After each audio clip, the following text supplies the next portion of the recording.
Este projeto é realizado com recursos do Fundo de Apoio à Cultura do DF. Surgem linhas que formam um mapa. Ao centro, surgem as letras O e C sobrepostas. Embaixo, o título Ópera na Cidade.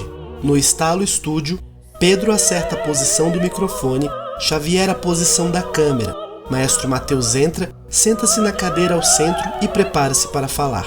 Uma definição de música frequentemente citada é a do compositor Edgar Varese, que diz: música é som organizado. Murray Schafer, por sua vez, descreve que o som da música tem decaimentos, é granular, tem ataques, flutua, cheio de impurezas.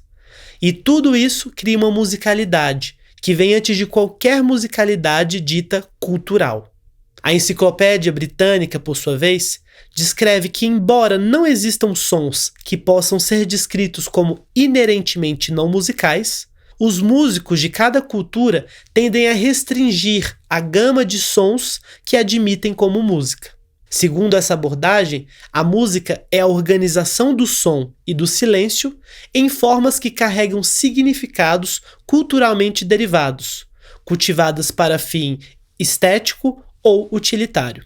A ideia da música como organização também implica na ideia de uma organização intencional e, portanto, humana. Este elemento organizador humano é central na compreensão comum da música, já que os sons produzidos por agentes não humanos, como o som das cascatas, do farfalhar de árvores e do canto de pássaros, são frequentemente descritos como musicais, mas raramente como música. Ana Cansado tocando viola. Ela tem cabelo preto, liso acima dos ombros. Surge o título Por Dentro da Orquestra. Olá, eu sou Ana Cansado, violista e integrante do grupo Jacarandá. No bloco Por Dentro da Orquestra de hoje, conheceremos Milena Brito e o seu instrumento, a harpa. Milena Brito tocando harpa. Ela tem cabelo longo, ondulado e usa óculos. Bom, falar sobre mim, falar sobre a música é sempre um prazer. Faz parte da minha vida, de cada passo que eu dou. Bom, eu cheguei em Brasília, eu tinha 3 anos. Eu sou de uma cidade do interior da Bahia, que se chama Remanso. Cheguei aqui aos 3 anos. Meu contato com a música foi, sim, na infância. Eu comecei cantando em corais de igreja. Nós frequentávamos igrejas, então logo eu me vi cantando e também já regendo ali, né, ensaiando as crianças. Mas algo sempre me despertava, me chamava atenção, que era os instrumentos de música, né? Mas especificamente 2 instrumentos, era a harpa e o violino. Mas a harpa tinha um som celestial, eu não sei explicar. Na época eu não conhecia a harpa, a dimensão do tamanho, nem quantas cordas tinha. Eu acho que tradicionalmente todo mundo conhece mais o violino, mas o som dela me encantava e eu ficava muito emocionada, dava vontade de chorar. E quando eu ouvia nos filmes, né, nos filmes de conto de fada, que eu sempre gostei, eu ficava hiper emocionada. Aí eu pensava, nossa, eu gostaria de tocar esse instrumento. Bom, os anos foi passando, fui estudando canto e cheguei a participar do coro da escola de música. Na época era um coro comunitário, porque eu ainda não era aluna oficialmente da escola, eu tinha 16 anos, mas com 16 anos eu já conseguiria entrar na classe de canto do curso de canto erudito, né?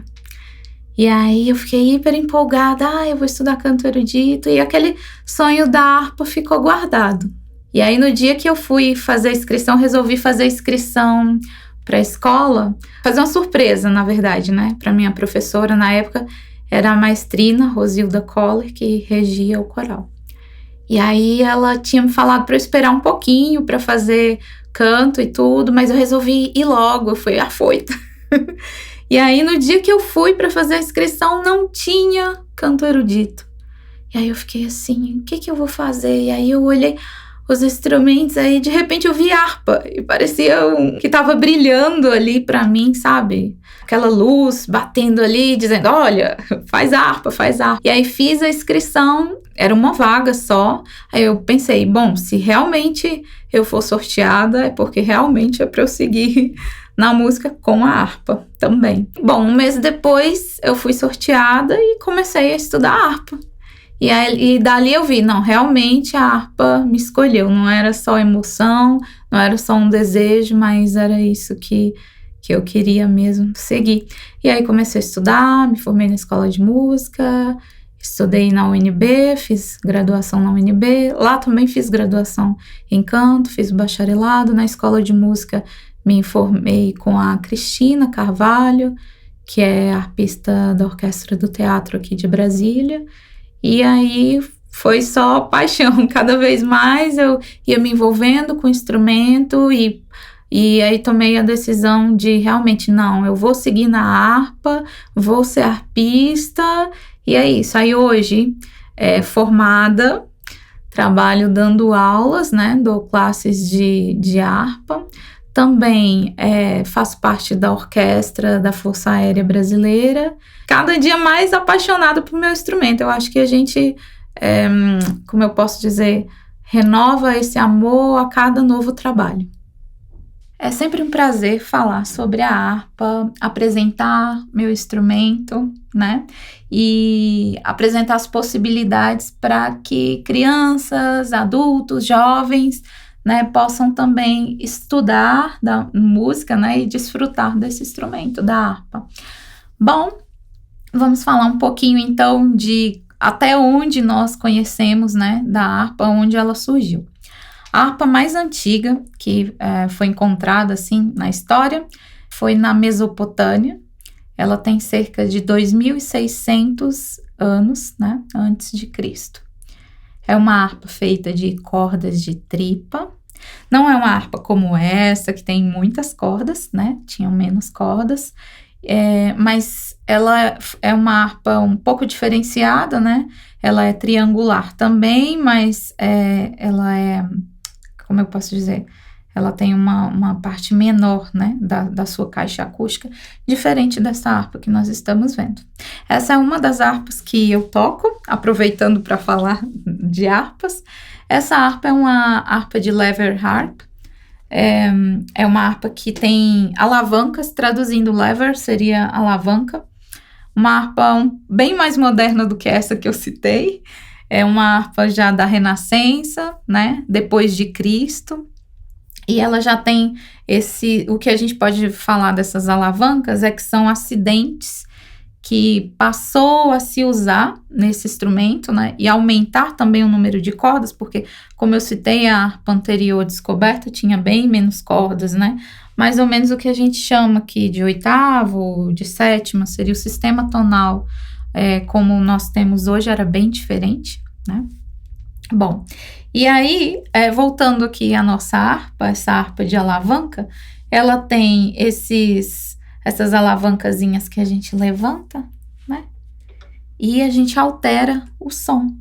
Aí a gente pode ir lá naquela historinha lá de Pitágoras, né? Dizem que Pitágoras estudou sobre a dimensão das cordas e aí a dividiu e viu que mudava o som. Então, essa ideia é a mesma. Quando a gente levanta a alavanca aqui, a gente altera o que na música a gente chama de meio tom. E assim a gente consegue ter uma diversidade maior de som. Essa harpa aqui, ela foi usada nesse modelo bastante até o século XVII, hoje também, né? Na Irlanda a gente usa bastante. E na música popular no geral. Mas depois dela vem uma outra harpa, que é uma harpa de simplização, que é de pedal. E depois vem uma de duplação, que é aquela maior, que a gente usa nas orquestras. Aquela tem cerca de 47 cordas. Essa daqui que nós estamos vendo tem cerca de 34 cordas. A ideia tanto da harpa de pedal quanto essa de lever é que esses azuizinhos, que às vezes parecem preto, né? São como se fosse um azul marinho, bem escuro. Eles tem o acidente relacionado a uma notinha que se chama Fá, né? E aqui a gente tem os vermelhos, que é relacionado à notinha Dó, né? As alterações. E assim a gente consegue se locomover no meio da música, porque nós temos 7 notas, Dó, Ré, Mi, Fá, Sol, Lá, Si, né? E com essas 2 alterações, o arpista consegue visualizar melhor, né? E também usar os acidentes com maior facilidade, né? Porque fica bem colorido e mais fácil de localizar, de tocar. A gente toca com a harpa no ombro, tá? Então, o ombro direito, então a mão direita ela vai ficar aqui, apoiada na caixa. E com a esquerda, aqui na nossa visão, a gente coloca a partitura para poder ler, estudar. A gente pode tocar também de cor, mas quando a gente está tocando com maestro ou em um grupo de música de câmara, geralmente a gente coloca a partitura, né, que são grandes partes. Esse é o instrumento, posso dizer que é o instrumento que eu amo e que faz parte da minha vida. Eu vou tocar o Granadeiro e a Senhora, um autor anônimo da cultura inglesa. Essa música faz parte, mais especificamente da Renascença. Surge o título Live Recital.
Este projeto é realizado com recursos do Fundo de Apoio à Cultura do DF.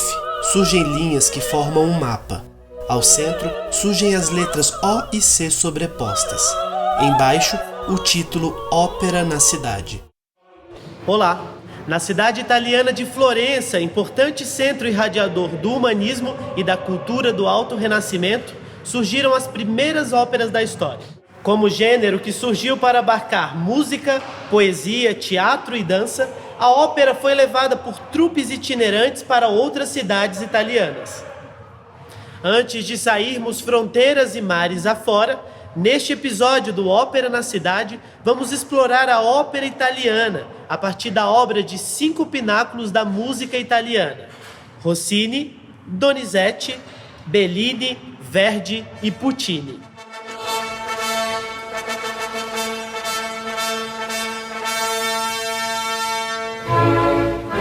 Gioachino Rossini foi responsável por uma profunda mudança na forma de compor óperas e se tornou um compositor muito popular em seu tempo, tendo composto 39 óperas entre seus 14 e 37 anos de idade. Entre suas óperas mais conhecidas estão La Cenerentola, a Cinderela, Guilherme Tell e O Barbeiro de Sevilha.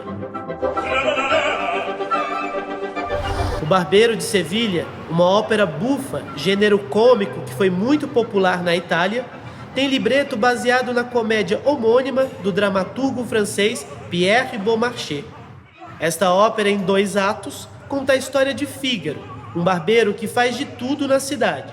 Arranja casamentos, ouve confissões, espalha boatos. Um prodígio de imaginação.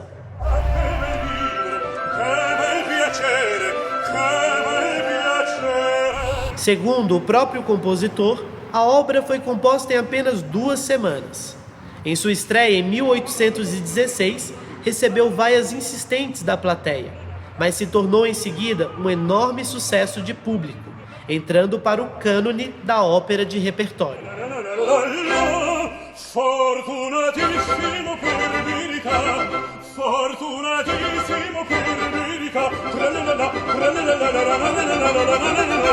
Gaetano Donizetti, por sua vez, foi talvez o mais fecundo compositor de óperas do romantismo. Nascido em uma família humilde, sem tradição no universo da música, colocou seu nome na história por suas quase 70 óperas compostas. Entre suas óperas mais conhecidas estão O Elixir do Amor, Dom Pasquale e Lucia di Lammermoor.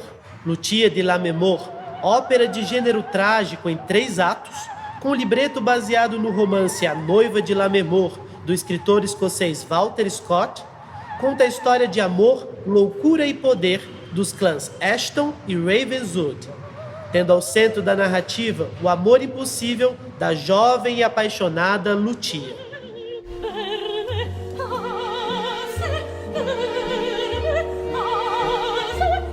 A ópera, estreada em 1835, atinge seu ápice na célebre área da loucura, um dos mais sublimes momentos da tradição operística do bel canto, escola de canto italiano que privilegia o controle respiratório, a agilidade vocal e a clara articulação das notas em passagens melismáticas.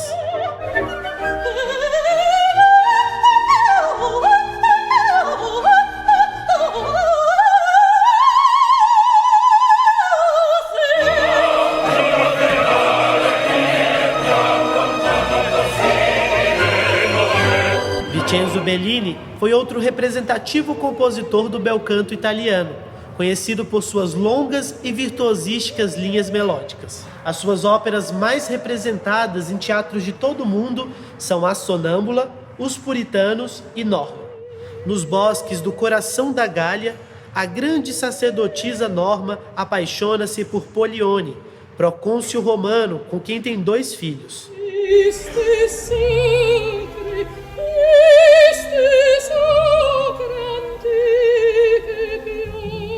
Polione, já não estando apaixonado por ela, mas sim por outra sacerdotisa gaulesa, trai as expectativas de Norma, que, apelando à vingança, incita os gauleses ao combate contra os romanos e pensa em matar os próprios filhos para ver desaparecer qualquer marca de seu antigo amante.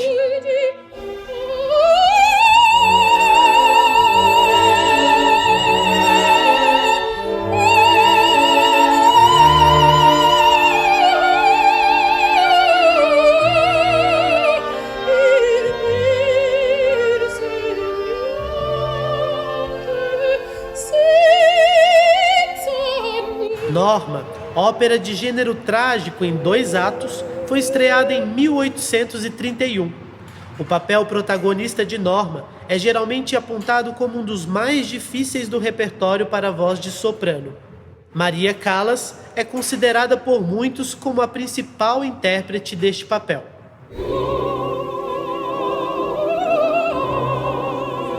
Já Giuseppe Verdi demonstrou desde o início de sua carreira uma predileção por um caráter direto do enunciado vocal, evitando os malabarismos vocais tão populares na época de Rossini, por exemplo. Verdi foi considerado o maior compositor nacionalista de seu país, assim como fora Richard Wagner na Alemanha. Partidário da unificação da Itália, chegou a ser senador do reino e compôs 28 óperas. Transcendendo os limites do gênero operístico, alguns de seus temas já estão há muito tempo enraizados na cultura popular,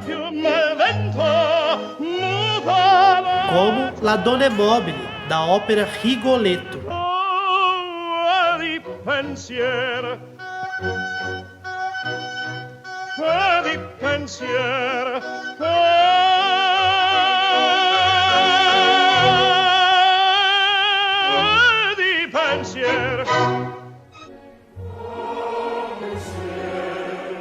Ou o coro dos escravos hebreus, o Vá Pensiero, da ópera Nabucco, que se tornou um hino da unificação italiana.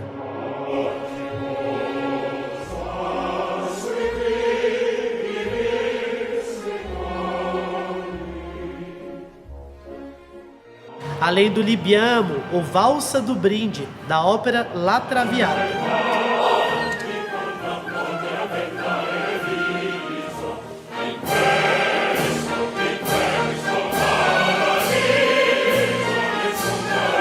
Marcha triunfal da ópera Aida.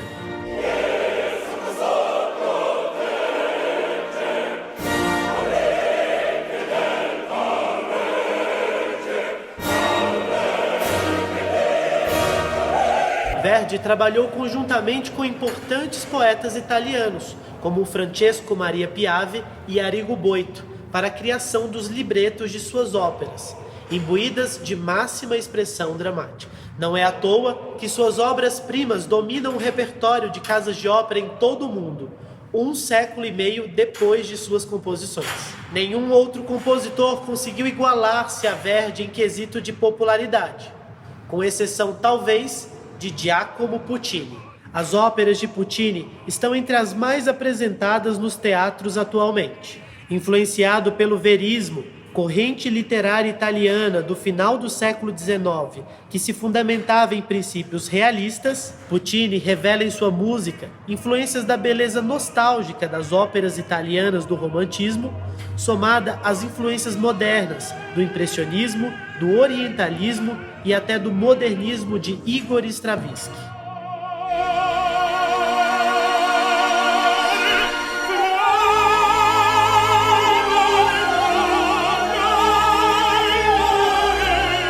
Entre as obras-primas de Puccini estão La Bohème, Tosca, Madame Butterfly e Turandot.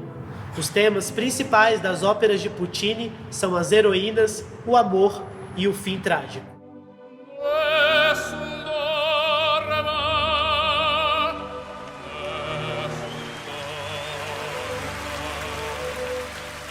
Exploramos neste episódio um pouco do vasto campo da ópera italiana. Amigas e amigos, a ópera pode nos transformar intelectual e emocionalmente.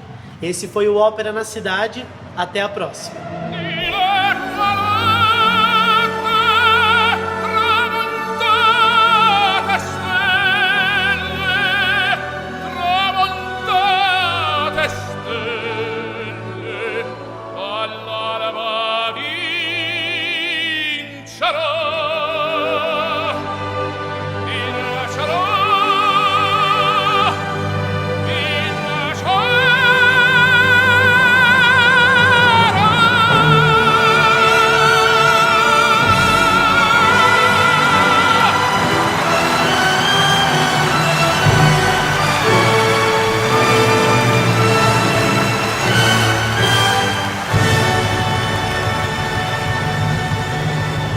Direção, roteiro, apresentação e produção geral, Maestro Matheus Áviles de Souza.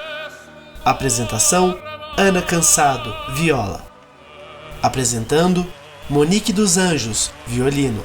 Juliana Santos, fagote. Milena Brito, harpa. Liliane Santos, trombone. Jamile Cordeiro, violoncelo. Tainá Nóbrega, trompete. Maria Silva, flauta. Gislene Barros, trompa. Amanda Sucupira, contrabaixo. Elaine Rodrigues, clarinete. Produção executiva, Joaquim Lima. Filmagem, edição e finalização, Xavier Brown. Gravação, mixagem e masterização, Pedro Menezes, Estalo Estúdio. Concepção visual, Gabriel Guirá. Design gráfico, Manuela Leite. Intérprete de Libras, Tatiana Elizabeth. Consultoria de audiodescrição, Lupe Leal. Legendagem, Joaquim Lima. Pesquisa de imagem e vídeo, Joaquim Lima, Maestro Matheus Áviles de Souza. Apoio, Estalo Estúdio, Acervo Café, Teatro Nacional Cláudio Santoro. Este projeto é realizado com recursos do Fundo de Apoio à Cultura do Distrito Federal. Secretaria de Cultura e Economia Criativa, Governo do Distrito Federal.